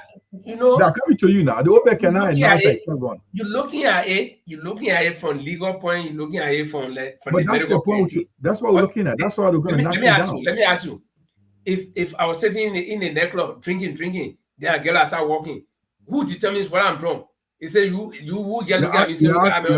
Your action will determine if you're drunk. Yeah, but your action. Yeah. Your action determines whether you are drunk.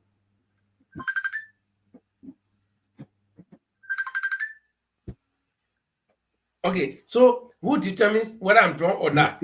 Your action will determine whether you're drunk, and also so if you look at me and say you're drunk, I say no. Even if I'm 40, I say I'm not drunk.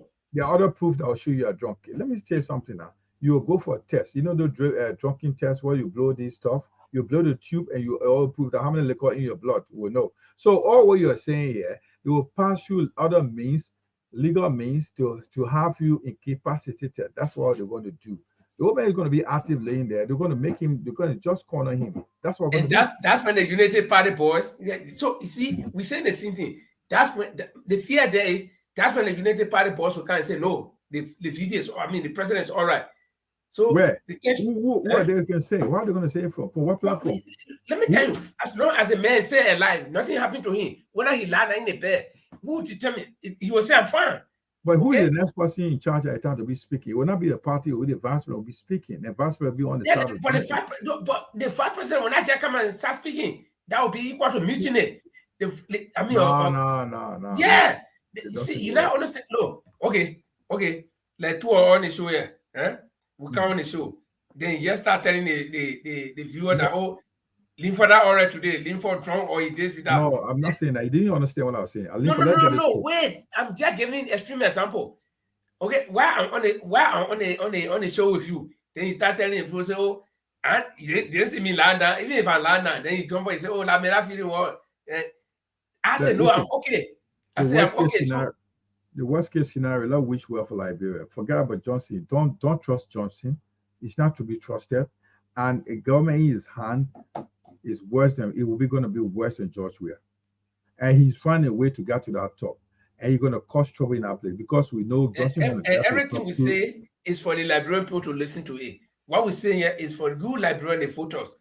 Everything we say here, the discussions we are having here is for you voters to listen to and to hear. Nobody against GMB. This is a statement. This is someone who has worked for the country for several years. But the stage where it is now, if GMB has selected his own vice president, like how you want to take Mobley or Costa or whoever he would have chosen, it would be okay. But here is Prince Johnson who said nasty things. We just play the video if you get joining. I mean, we just play the audio if you get joining us. We play 2 different clips from Prince Johnson describing Jeremiah Kun in horrendous way. First, he said Jeremiah Kun is a rogue, okay, or he's a corrupt man. He received bribe from ministers or ministries that come to defend a budget in the Senate or before the Senate committee. Then he also said Jeremiah Kun is temperamental. He's negatively temperamental. If he becomes vice president of GMB, he will kick GMB out. He said all these things from his own mouth. Then recently, Prince Johnson said he got 500 men that was supposed to come from Nima to defend him when seditionists attacked him at the church. And then he's also threatening, just recently in the newspaper, he's threatening to go to the newspaper. Today's newspaper. He's threatening if elections are rigged. How did he know that elections are rigged or will be rigged? Yeah, but this is what we got the government with. This guy should be called to answer questions about taking arms because He's threatening a real havoc into the country because we know Prince is capable of bringing war to that country. And this is what we are saying. We are echoing this here, re-echoing that this guy is trying to bring havoc back to Liberia. We've had 14 years of it, and he's trying to do it. And he has capability to do it. Not only can he got the capacity to do it as well. So he got people that can do it. He know how to do it. And these are things he should be making these statements in the country. We got Supreme Court, we got a court system, judicial system where if you think you've been cheated in the election, you can take your case to court. You're not threatening. This is why if you're not threatening war in this country, Tribunal Justice is threatening war. If you feel dissatisfied, you're gonna go get to arms. That's what you're telling us. So we're telling people this is what this discussion will lead us to our main topic for today, which we'll do just under 20 minutes now. I mean, very quick. But this is a man who is supposed to be the kingmaker, quote unquote kingmaker, right? That's why they selected him in the first place, because he feels that he can deliver Nima Kante. So why is he crying so early? Why doesn't he trust himself? Okay, let's go to the next thing, the crowd politics. This is the main topic for tonight. Now, of late, we have been having this crowd competition where people say, oh, the other group pulled on the largest crowd, and Unity Party were waiting, they planned for this for over 2 months, and they said we're going to lock down Monrovia, and the crowd did turn out. But analysts, people who followed all these activities from years back, say that the crowd that turned out for Unity Party is not even compared to the crowd that they pulled out in 2017, meaning that 2017 crowd was much larger than what they pulled out, but gave them the benefit of the doubt that they pulled out crowd. The question here is, Monrovia, look at Monrovia. Every time CDC turns out, you have huge crowd. When United Party turn out, they have huge crowd. Mr. Comey did not launch in Monrovia, but every time he goes, he was in District 4 the last time, he pulled up a sizable crowd. Okay? And the CPP is saying that they're coming out on October 6th, just 4 days before election, to close up their election. And they are saying that they will pull a huge crowd. So ask yourself, we're talking about Monrovia and its environs. What is the population in this place that every party that comes out will pull a huge crowd? And so where are those people coming from? Can those crowds that people pull in be trusted that this crowd belongs to me? Come in, Tima. Yeah, okay. I live for. Are you here? Okay. You see, the good thing about Liberia, I like these things about the crowd issue is like they call it, I think the front page call it the crowd pulling game, but that's not the decisive factor for Liberia elections. You can pull as many crowds as it is. Probably what we don't know, most of the people that show out these very crowd sections, there are people with. I can bet you that somebody was at the ANC or CPP party, a convention or at a meeting. You will see at CDC, you will see also at Unity Party as well as Council Theodore Gongolo's rally. So it's the same Liberian being recycled. So their crowd thing should not fool you to say we'll pull our crowd. It's not the defining factor, the defining factor will be at the pool. That ballot paper in your hand. Those guys will between you and your God stand there on the paper, you decide. We will know the result because the result will be trickling in after October 10th. By the 12th, 13th, will be, I think, on the Thursday elections. What day? Would that be a Tuesday or Thursday, something like that? Let me see. October 10th will be on the Tuesday. So before Friday, we'll know who is taking as the results will be trickling in. By the weekend, we'll know who's pulling more results. So for that time, you will know who carried the massive crowd. Some guys you may not know. This is what we are saying. You are saying CPP is not well known, but the campaign they are doing a massive is pulling result. The outcome will be surprised to a lot of Liberians. And CPP is doing this Jehovah's Witness style. They've been doing it for years, and they're helping out. Don't worry about the crowds. Liberians will decide. Sometimes the crowd. You remember when sometimes CDC were having a party, they were paying people to go on the street to go take part of the crowd. They share money with them. They give them the disbursed funds to them. And the alcohol was funny. Most of these guys are Liberian. They want to eat food. They want to get free money. If I'm part, I want to benefit of people out of it because it's my money they're distributing. I'll take some. So what we are saying, for crowd should not be a defining factor. The result will tell us who wins the elections. And we will know that from the 10th, 11th, 12th, 13th, by Saturday. I know the elections will be commissioner will be very busy that day. But Saturday, next Monday, which will be the which will be about 16th of October. We should get some kind of clear result, which really leading the poll for round 2, for round off. Because I know by the end of that week, the first week of 16th of October, we'll know when we're going for runoff. And I know that runoff should be, I think, November or October, something like December. But this is the crowd thing I told you about. It's all about games. So that should not fool you to say, oh, they can't put a massive crowd. There's a possibility going to be, oh, see the crowd put a last. This is a crowd game. It's not going anywhere. We've seen it for the past years. So having elections. Yeah. Okay. But the question here is, can the crowd transform into actual vote? Now, No. the reason No. the reason I'm asking that question, we have seen parties pull crowd. It happened in the case of Thomas Fowler. It happened in the case of the first Unity Party. They pulled a huge crowd in 2017, and they didn't win. So can this crowd team pull up, or translate into the actual vote? But we say no, because what we are saying here is like, people, they seem Liberian. You see, if you see most of the people that are in that crowd, they even are members of the CPP, the same people. If you have seen some video circulating on social media, people got 3-4 T-shirts. They got CPP, they got CDC, and they got Unity Party on top. And they just do that. You can't take out the shit. That's how Liberia. You can't stop them. That's what I'm saying. What would define this is the day of the election by the system. I want you to see the T-shirt. Okay. This girl was wearing green on GMB Day. Then after the whole rally, then she removed her T-shirt, and under there is George wear T-shirt. There you go. There you go. It happened with the CPP campaign also. People were wearing they were wearing CDC campaign. I refer, I took it out CPP on it. This is what happened. This is what happened. It's in Liberia everywhere. If you go, if you go in a crowd of that particular day or Unity Party convention or that launching day at the ATS, you identify thousands of faces that have already show up at CPP rally, as well as CDC rally, as well as other political parties like the Chewe Gongolo Party and other small parties. So the same Liberia. How many of us are in Monrovia? How many of us? Yeah, that's the thing I was talking. Look at the population of Monrovia. That every party that comes will pull almost equal number of crowd. And then, so where are the people coming from? In Liberian politics, in the politics of Liberia, we only got a few highs that will say, well, I'm with CDC to life. I'm with Unity Party to life. I'm ANC or Liberal Party for life. It's just not many. But we cross carpet anytime we want. And that is not something it's common. It's something Liberian. After some time, you will see most of these people say, oh, this year I was saying Unity Party, next year I'm going to CDC.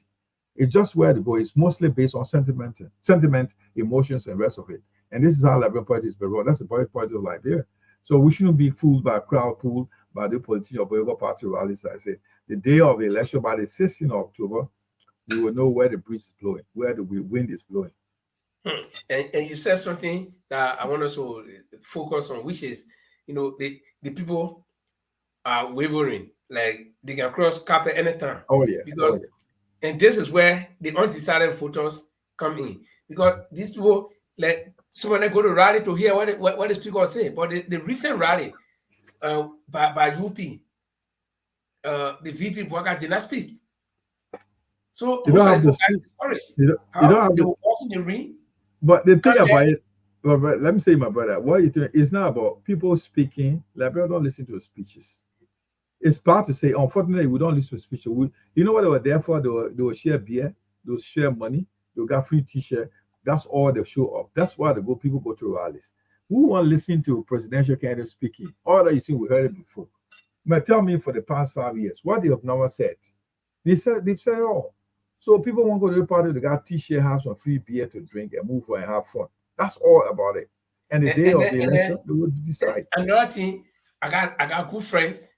Even my brothers, most of my brothers, three of my brothers supporting the UP. I saw them with a T-shirt. They were lying down. My little brother was lying down on a bed with a T-shirt. Then I made comment. I said, with a T-shirt on a bed. So I said, then he said, yeah, we agree. He told me that. He said, yeah, we agree.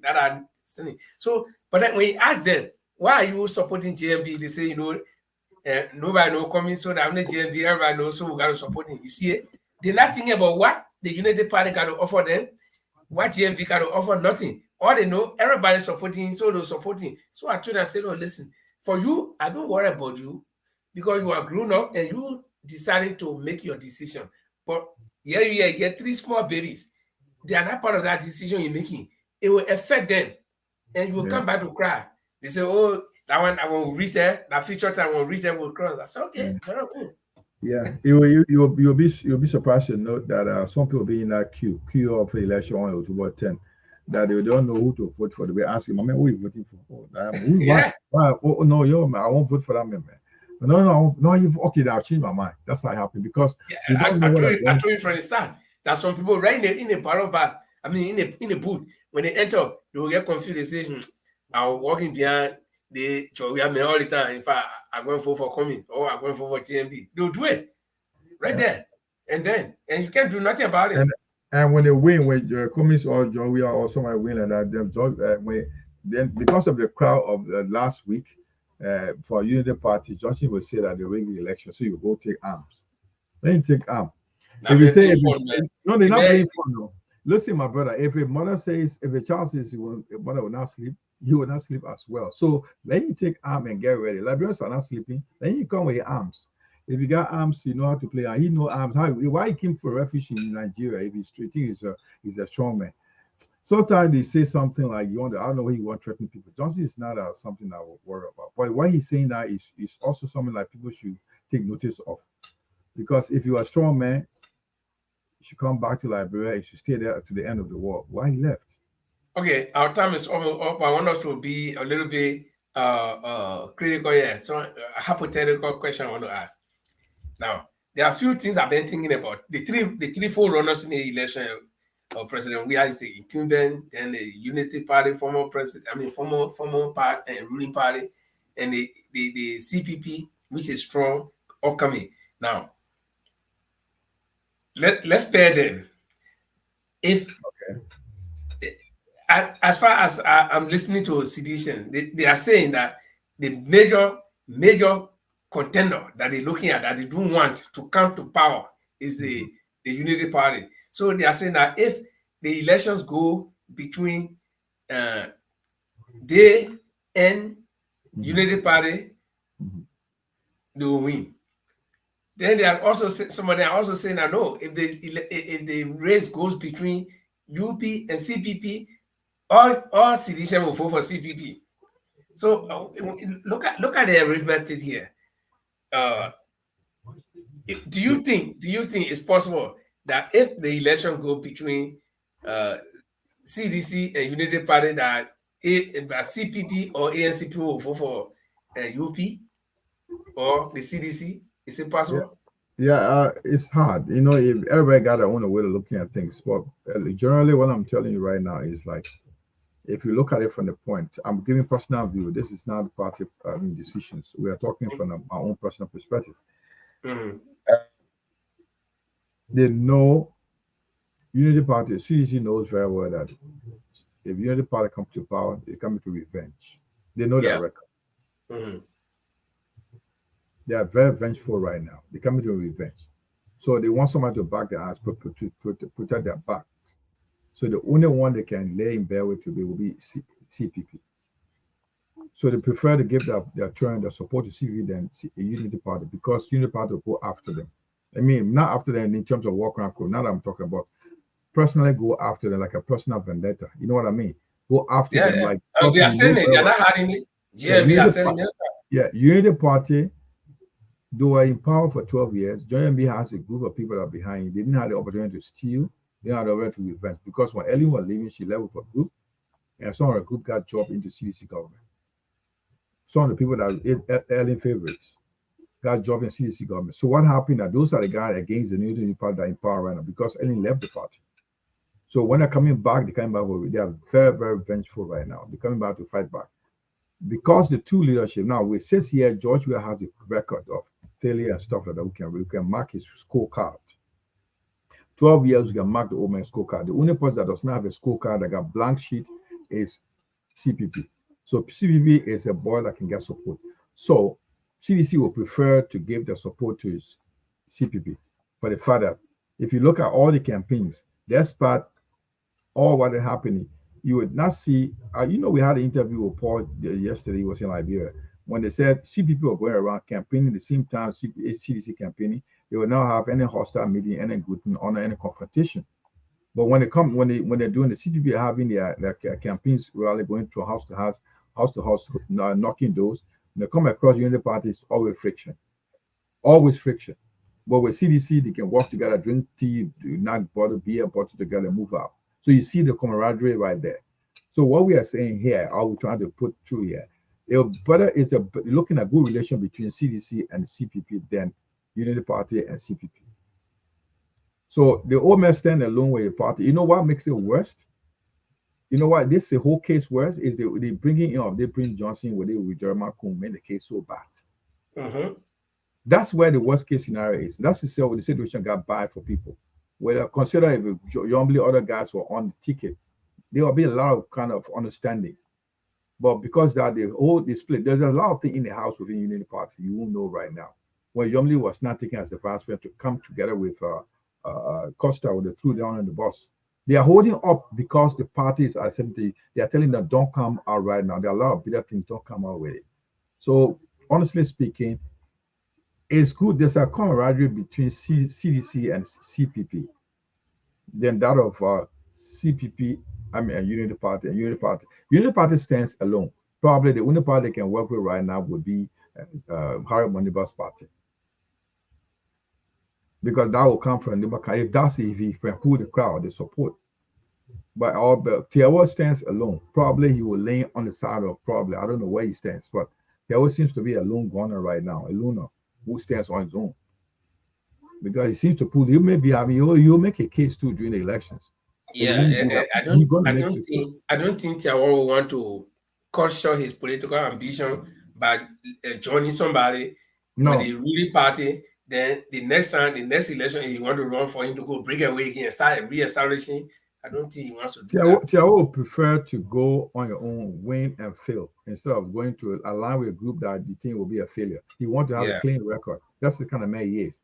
He doesn't want to come out to say, "Look, you know what? I want to align with the political program political party. When it's a failure, he has a record. He has a very clean record from the time he became justice minister all the way down when he left the government and why he was prosecuting those who were accused of corruption and stuff like that. He has a very clean record. He's one of the guys that one politicians that stands very clean upright in terms of corruption. I respect him a lot. But now he's a place where he's very unknown on this field at this politics right now. He's not a guy that you're not looking even to go to fourth person. If you go fourth, it's going to be surprising because we have CPP, we got Unity Party, CDC. The Tiawas and other parties are coming up. Tiawa could be a chance right now, depending if you split Nimba County. And there where we need to, if you have to, you may take a good number of vote for Nimba County. That's where we are. And also Bon County. These are the councilor strongholds. Nimba and Bon County is very, very good in those areas. And you can put a very good profit in the area. And then I know that you made a lot surprise in that area. Because this is why I said once on this platform that this election can be well contested because of those are those names on the ballot papers. They have done their jobs in those various counties. And they're going to be, you don't expect that massive term vote to be won by one party. It's going to be a real fight, a well contested. It's going to be a real fight. And going to be for every county, it's not just possible that somebody will sweep all the votes later easily. No. But I think we've covered it all tonight, and it was very interesting. And we hope that as the day move closer, we can continue to do these discussions. And I don't know, but like I said, we hope we can have a free and fair election. So Mr. Prince Johnson talking about going back to the bush. Nobody wants to go back to the bush. No bush revolution yet. This is city revolution. That's why we're having elections. And also, we hope that the voters will think twice. Think about your future. Think about, this vote is about the past, the present, and the future. So if you want to go back to the past, the Prince Johnson is saying he will go back to the bush, that's the past. Or if you want to look at the present where everything is hard and you want to maintain the present, fine, it's your business. But if you want to build hope on the future where you see a brighter future, then you fall in line. But Mr. Cummings is the one offering the future, and we hope that you can see reason to vote for him. Any Yes. closing comment? Just to tell you people, Mr. Kobe with Councillor Bronsky, they're going to pull surprises and they're going to pull it. And that day, and I believe they're going to do it. We have 21 more days. And mark my words, it's going to be a surprise. We're going to go run off. You won't imagine how many votes you're going to put up. But the campaign strategy that's involved into Liberia, you've been doing it for the past 6 years. You're going to pull results and you will be surprised. We can say also, this election, one of the well contested elections. And we pray, keep finger crossed that there will be no violence, free and fair. We have a better Liberia. Liberia is what we have. I know in politics, we can all argue. We can throw at each other. We can throw at each other, but there's nothing to fight about. We all have Liberia at once. Only one Liberia we have, and we should fight to make that Liberia better. Liberia deserve better. Okay. And so viewers, would like to say this is how we like to close the curtain this evening on the Bottom Line Liberia. We're going to be here on Tuesday again with a fresh edition of the program, and we hope to have a guest if arrangements go well. And we'll continue to discuss the politics. 21 days to elections, exactly 3 more weeks to election. Tomorrow is going to be 20 days to elections. And we hope you can put on your thinking cap as you go or you prepare to go to vote. Do not get carried away. Look at the future of your children. Yeah, we that are making the decisions, we that are voting now, we deciding to do it. But whatever decisions we make now will be binding on our children. As we speak, some women getting pregnant tonight as we speak, and some children are being born right now. And those are the people that we are thinking about because they have no hands or no say in the decisions that we'll be making on October 10th, but it will be binding on them. So I want to say thank you for staying there. And Jemai, it was good to be here, and we hope to be here another time. Thank you very much.